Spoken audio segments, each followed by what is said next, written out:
All right, brothers, let's take a first look at the upcoming Honor Magic 8 Pro Air.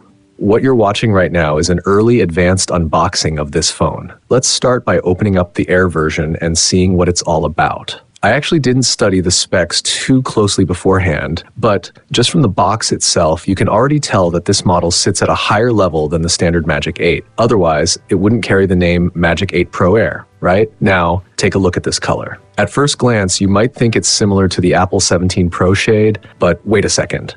Doesn't this look more like the main color used on the Honor Power 2? Go ahead and rate it for me. Out of 5, what score would you give this color? I'm not sure how many of you have actually tried the Apple Air in person. Yes, it's extremely thin, but things like the ECM setup, the single speaker, and especially the very small battery really turned me off. According to online leaks, this Magic 8 Pro Air is packing a 5,500 mAh battery, which is honestly impressive considering how slim it looks. And judging by the camera layout, it doesn't seem like Honor has compromised much there either. The Apple Air's single camera setup, to be honest, is quite limiting in real-world use. Since this is an early preview unit, I can't power it on yet, connect it to the internet, or check the full specifications. But we can still examine the display. Looking at the bezels and the viewing angles, this screen feels extremely high-end and premium. The delivery guy also brought over a white version, and I have to say I might like that one even more. So what about you? Are you team white or team gold? Now let's talk price.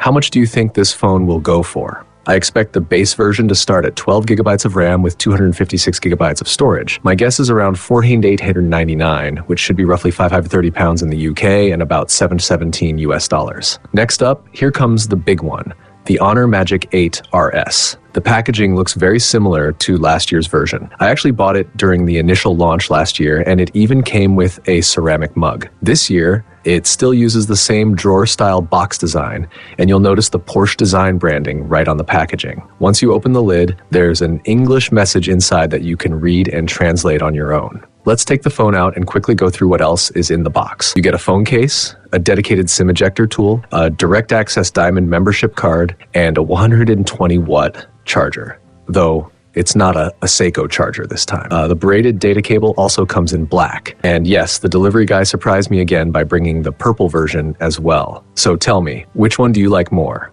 Purple or gray? Honestly, the purple looks way better in real life than it does in online photos. When it comes to build quality, it really feels like this year's RSR has gone back to a ceramic back panel. The weight is also nicely balanced, very similar to my Magic 8 Pro.